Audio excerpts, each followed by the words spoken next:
நடப்பு ஐபிஎல் தொடரில் நிச்சயம் கோப்பையை வென்றே ஆக வேண்டும் என சென்னை மும்பை அணிகள் வரிந்து கட்டிக்கொண்டு நிற்கின்றன. சென்னை அணியாவது கடந்த சீசனில் பிளே ஆஃப் ரேஸில் முந்தியது. மும்பைக்கு இதிலும் யோகமில்லை. அந்த அணி பாயிண்ட் டேபிளில் கடைசி வரை மேலே வரவே இல்லை. குறிப்பாக ரோஹித் சர்மாவை நீக்கிவிட்டு ஹர்திக் பாண்டியாவை கேப்டனாக நியமித்ததால் கணிசமான ரசிகர்களையும் அந்த அணி இழந்தது.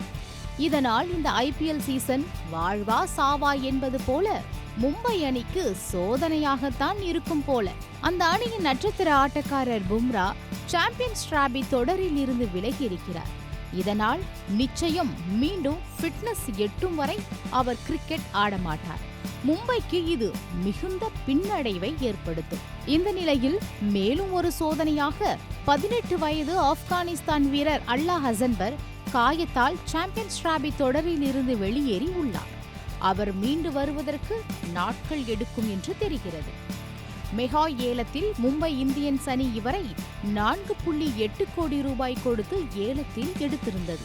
வயது குறைவு என்றாலும் அபார பந்து வீச்சு திறமை கொண்டவர். இதனால்தான் அஞ்சாமல் ஹசன்பர் மீது மும்பை முதலீடு செய்தது. தற்போது பும்ரா போல ஹசன்பரும் உடற்தகுதி இல்லாமல் அவதிப்பட்டு வருகிறார். மிகவும் முக்கியமான சாம்பியன்ஸ் டிராபி தொடரில் இருந்தே இருவரும் விலகி இருப்பதால் ஐபிஎல் நிச்சயம் டவுட் தான். அதோடு ஐபிஎல் துவங்கிவிட இன்னும் 36 நாட்கள் மட்டுமே உள்ளன. அதற்குள் இருவரும் மீண்டு வருவது நிச்சயம் சாத்தியமில்லை.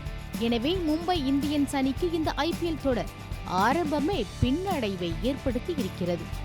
இந்த தொடரை பொறுத்தவரை பேட்டிங்கிற்கு இணையாக பவுலிங்கும் முக்கியம் என்பதால் மும்பை இந்தியன்ஸ் இதை எப்படி எதிர்கொள்ளப் போகிறது என்பதை நாம் பொறுத்திருந்துதான் பார்க்க வேண்டும்.